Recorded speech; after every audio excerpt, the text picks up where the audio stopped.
It's the stage where tradition, excellence, and style come together in perfect harmony. Everyone certainly brings their best. Have you ever wondered what conversations take place under these umbrellas, the stories they could tell? The shared smiles, the spirited conversations, the laughter in the air that carries between the roars of the crowds. Under the umbrellas, the world simply slows down. We remember why this place, this tournament, is about so much more.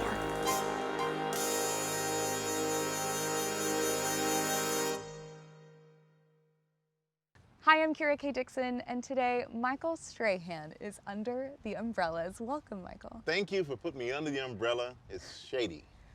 Very nice, thank you. It's a great umbrella. It's great, it's fantastic. It's the best umbrella to be under. Who's got it better than we do right now? Truly no one. Nobody. Truly no one. And we have the most gorgeous view of the par 3 here at Augusta National. Yes. What is the feeling that goes through your body when you step onto this property? When you step onto the property here, it's unlike any other place I've ever been, because when you come in the property and you come through the gates, it's a feeling of calm, but calm excitement. Yeah, anticipation. Anticipation, because you know what's behind the gates is something special that you're very blessed to have an opportunity to experience, which I've been very blessed to have that experience, and I'm grateful for it. How many times have you been to the Masters tournament?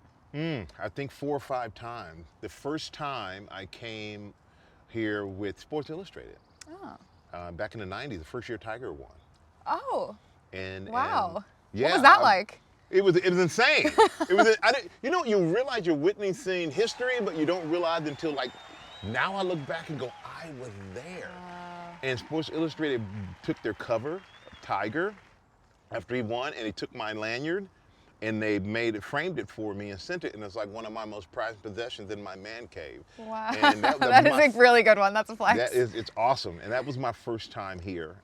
But each time I come, it's not as if, I came here then and I come here now, and it's like, every time it's something new, there's something more exciting. There's a different, incredible energy, and I love it. I absolutely love it. Well, since you brought up Tiger, what is it about him that makes him such an incredible athlete mentally to have been able to do what he's done over and over and over again? I was literally having this conversation earlier with someone here. He had a mentality that was unmatched, that we hadn't seen that, in golf in a lot of ways. And you always think about the mentality of like locked in focus, looking at your opponent and staring them down and giving them that glare as maybe football or another sport. Yeah. And Tiger brought that to golf. He brought the attitude that the only way that he was not going to win is if he beat himself, not that someone beat him. And I think that's why he's had so much success here at the Masters and in his career.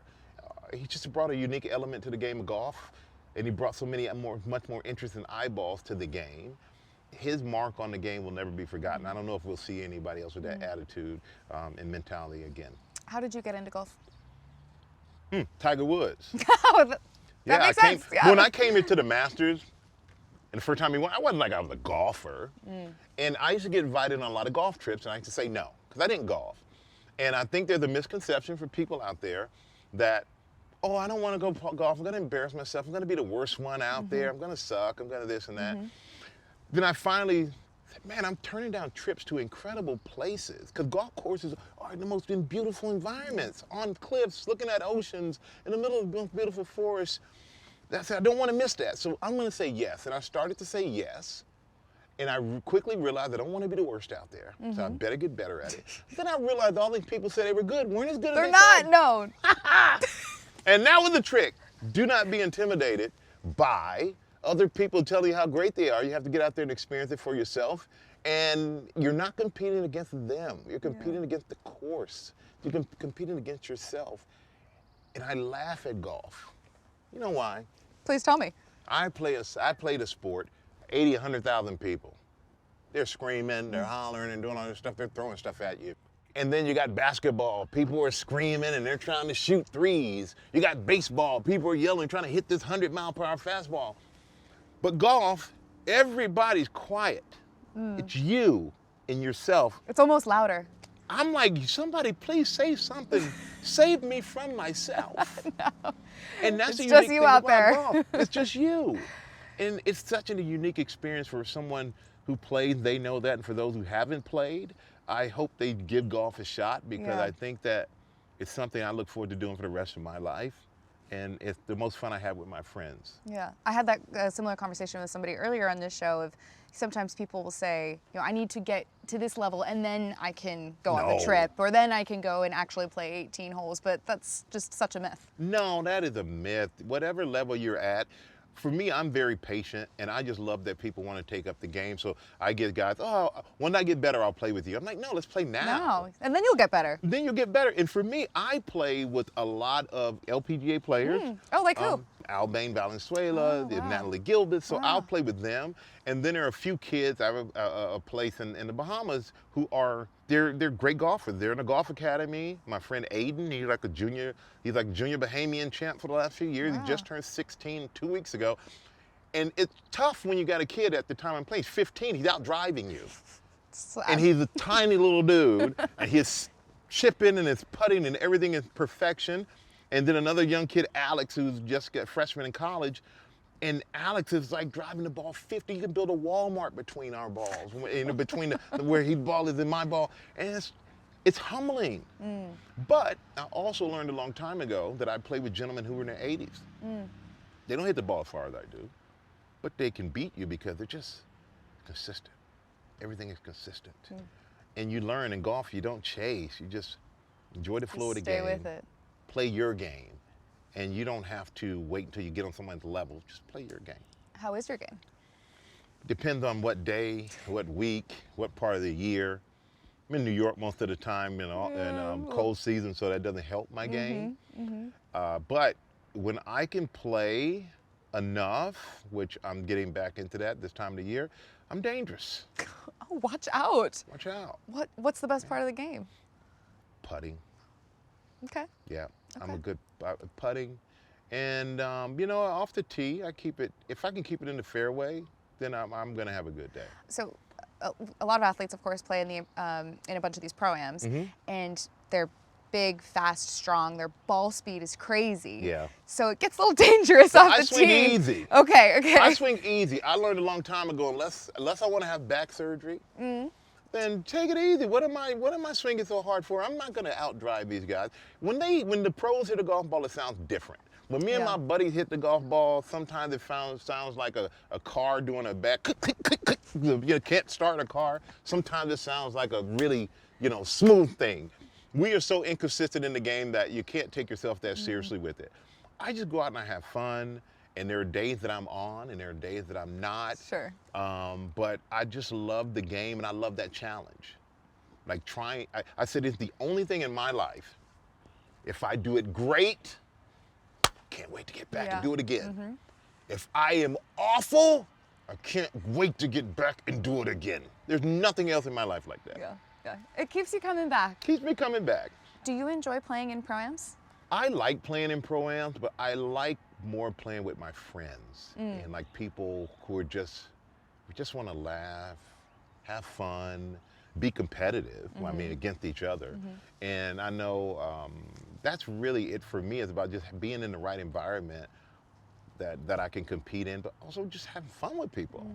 So pro-am, I'll play in some, but not as many, because sometimes my time is limited to how much I can play, so I'd rather play with a group. They can be a big commitment. They can be a big 3 days, commitment. 4 days. 3 or 4 days, and I can barely contain my mind for 3 or 4 hours sometimes. So 3 or 4 days is a big commitment. But if my friends are there, I'm in. Yeah. Who is the best golfer at Good Morning America? Me. Oh, is there Me. anybody that would take issue with that statement? No, not at all. I play with George. I love George. Nice, We nice. played quite a bit. Yeah, I'm a better golfer than George Stephanopoulos. Will Reeve is not bad. Okay. Yeah, Will Reeve is a pretty good golfer. Athletic, tall, like 6'4", 6'5". He looks like a professional golfer. He's a pretty good golfer. But I think Will and I are about the only ones who really, we challenge each other. What about in your football analyst life? Terry Bradshaw, I love him. He is so funny. I could play with him every day of the week because you would laugh the entire time. Yeah. But he's had his wrist fused, so he had to go to school to learn how to hit with a fused wrist. Then he had the back and the shoulder and the knees and the neck, so he's everything done. But he loves the game. He keeps on going, and I'll get a text message randomly, buddy, I'm in Hawaii. I shot a 78 or I shot an 87 and my wrist feels good. Oh, I got this sweet 5-iron. And how he talks is how he texts. That's amazing. You like hear his voice coming through in the text It's message. like he has a special Siri that just goes for him. Like no one else has the Terry Bradshaw Siri. And so Siri. Terry is the biggest golfer up there at GMA with me. Kurt Menefee plays quite a bit of golf. And the rest of the guys, Howie's had too many back surgeries. Jimmy used to play, but now he's fishing too much. And Jay Glazer's MMA fighting. So okay. yeah, that's a totally That's different thing. He's a little, cuckoo. Something I've always wanted to ask you is kind of a little bit off topic. How did you find out you were good at television? When they put me on and somebody was like, we think you can do it, I still don't think I'm good, so that's the problem. I'll pause you right there. Yes, but there's still a skill set that works absolutely. for this world. There's a skill set to it. But I always say the hardest thing for people to be on TV is themselves in front of a camera. Because most people have to figure out, okay, how am I going to act to give off what I need to portray? And for me, I know when I get on TV, I can, all this stuff. But if you see me in the street, I'm pretty much the same person. I don't really have to alter my life or my energy or my personality to fit a time or place. And I think that's the thing about TV. So when I was playing football, I never did anything thinking that my career is I'm looking for my career post-football. I was just trying to hang on and be the best football player I could be. So I put everything into that. And when that was over, and while I was still playing though, I would just do things for fun. I would get asked, will you do this? Will you do that? Yeah, I'll do it. It sounds fun. Next thing I know, I have a job on TV. And as you know, when you get a job on TV, it's not like you go and they give you instructions. You better figure it out and sink or swim. Yes. And for me, I was going to the biggest football show on television for the last 30 years, Fox NFL Sunday. And I'm sitting there and I'm watching Terry, Howie, Jimmy, and Kurt, and we do rehearsals. And I'm like, oh, I got this. I crushed that rehearsal. That light on that camera came on, and those guys just lit up. And Terry's talking about farm animals, and I'm like, I thought this show was about football. It's about life. It's about life. It's about entertainment.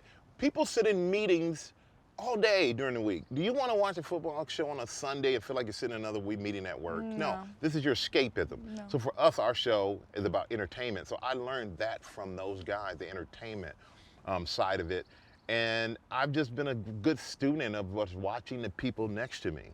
And I've learned from everyone I've ever worked with, from those guys at Fox to Kelly Ripa to Robin and George. And I continually learn every day. I don't take it for granted. And every day I pay attention to those around me because there's always something you can figure out to do better. Just like when I was a football player and I was, one of the top players, but then I had O.C. Umenyor or Justin Tuck show up. And they're doing some stuff that me, if I were stubborn, would not have tried. But I realized in order to compete, I had to evolve with them. And that's the same thing in TV. You mentioned Kelly Ripa, and so I just have to bring this up. So back in the day, I met you 10 years ago. You haven't changed one bit. Well, thank you. Neither of you. Oh, yeah. No. But I had just won Miss America, and one of my first appearances was getting to go on Live with Kelly and Michael. And I remember being I was thrust into this overnight. Yes. And I ran into you in the hallway. And you had music playing, and you made it so fun and calm, and this was gonna be my new normal. And it was just the best I think about that all the time, of just a life-changing core memory moment, because you were just being who you are. And I do remember you came on, and you were excited, but I didn't think you were nervous. And for me, the music, every day I start the day with music because I believe it sets the tone for the day. And when you're a host of a show or a co-host of a show, whatever it may be, your energy is what sets the table for everybody. Yes. If I walk in a bad mood, everybody else is going to be in a bad mood because they're going to mess it up. So I always come in with the right attitude because it's the only thing I can control. I can't control if a siren goes by. I can't control if I don't know, at Augusta National we might be. Yeah, like the umbrella falls over. I can't control that. But we can have fun with it. We can enjoy it. Yeah. It's just part of the process of living in life. But I've seen you go from there to where you are now. And I love watching on TV. Thank you. I watch you all the time. I watch you all the time, so Well, thank same. you. Yes. And I see you and I go, I'm proud of you because I thank love when I see somebody or meet somebody because I was scared a lot back then too. I've had a first day. And I think people forget we're allowed to have a first day. They think you're supposed to walk into a job and be great from day one. It doesn't happen. We all had a first day, and that was one of your first, and now to see where you are now, I'm proud of you. I'm so happy. I was so excited when they told me I was doing this with you. Well, I was so excited when you were going to come stop They by. told me I'm doing it. I was like, Kira, oh, okay, we're good. I'm set. I'm not nervous. Oh my goodness. Okay, one last thing, then I'll let you go. What you got? Who's your pick to win? Oh, man. Sorry. You know, I've been fortunate enough over the years to meet a lot of these guys and spend a lot of quality time with some of them. And Justin Rose is one of those guys. One of my favorite people on the planet because he's the nicest guy there is. I would love to see Justin win. But then I look at another guy, Rory. Of course. And this is like that one stone he needs in his Thanos glove, you know? He needs the Masters. Bryson, even Bryson DeChambeau, I spent time with Bryson, who I find to be fascinating. Yes. What a guy. What a guy. Yeah. And I think he brings a unique perspective to the game of someone who thinks in a different way and comes across it in a different way. It's just so, oof. But I always feel like there's some dark horse, some guy who's like sitting at about 4 under right now, 3 under, 2 under, who comes out today or tomorrow and has the round of their life. I would love to see Rosie win it. I know how hard he works. And he is, you know, closer to my age than he is to your age. So I would like to see an older guy win, but Rory, I wouldn't be mad, and Bryson, I'd be happy as well. I think either way, we're in for an amazing Masters tournament. Either way, look at the board. You have so many incredible golfers in contention that it's not a runaway. Everybody can win it, and I think that's the great thing about golf. You've seen guys with big leads who've given them up, guys who are far down who've come back. That's what's going to keep us watching all the way until the final putt on Sunday. That's what makes the Masters so special, and we're so happy that you've joined us under the umbrella. All right, you and I are going to play some golf. We're going to get would from love under the that. umbrella, and we're going to play some golf. No casual offers. I will take you up on I'm that. serious. Okay. I'm serious. You let me know. Okay. I would love to. Sounds good. I'm getting strokes. Okay. It's okay.